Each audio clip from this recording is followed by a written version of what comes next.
Hi, in front of me is Xiaomi Redmi Note 90 and today I would like to show you how you can download and apply iOS Launcher on this device.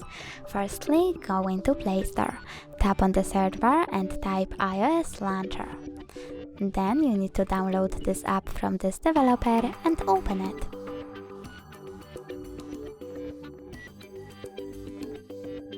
After that, select Allow and click Home button. Then choose iOS Launcher, tap on Remember My Choice, click on iOS Launcher again and choose Got It.